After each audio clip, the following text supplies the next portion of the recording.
നമ്മൾ ചിന്തിക്കാറുണ്ടോ? ദൈവത്തിൻ്റെ കൈകളെ കുറിച്ച് ഒന്ന് ചിന്തിച്ചു നോക്കിയേ.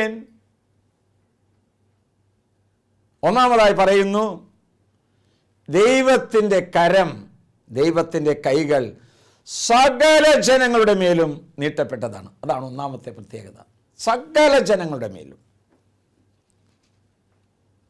2, ദൈവത്തിൻ്റെ കരം സകല ജനതകളെയും ഭരിക്കുന്നതാണ്.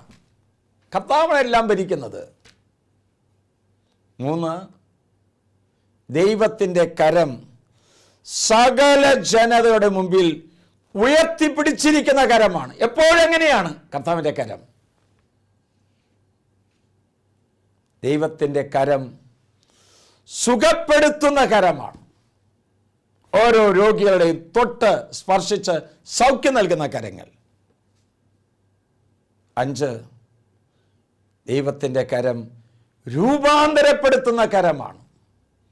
നമ്മുടെ രൂപത്തിലും ഭാവത്തിലും മാറ്റം വരുത്താൻ ദൈവത്തിൻ്റെ കരത്തിന് സാധിക്കും.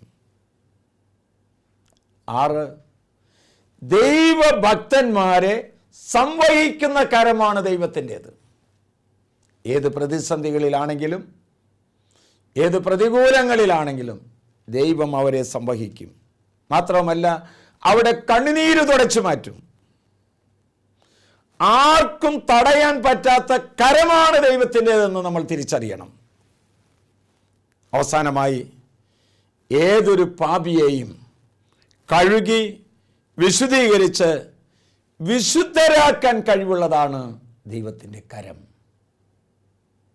നമ്മുടെ കർത്താവ് ഈശോ മിശിഹായുടെ കൃപയും പിതാവായ ദൈവത്തിൻ്റെ സ്നേഹവും പരിശുദ്ധാത്മൻ്റെ സഹവാസവും നാം എല്ലാവരോടും നമ്മുടെ കൂട്ടായ്മയോടും കൂടി ഉണ്ടായിരിക്കട്ടെ, ഇപ്പോഴും എപ്പോഴും എന്നേക്കും.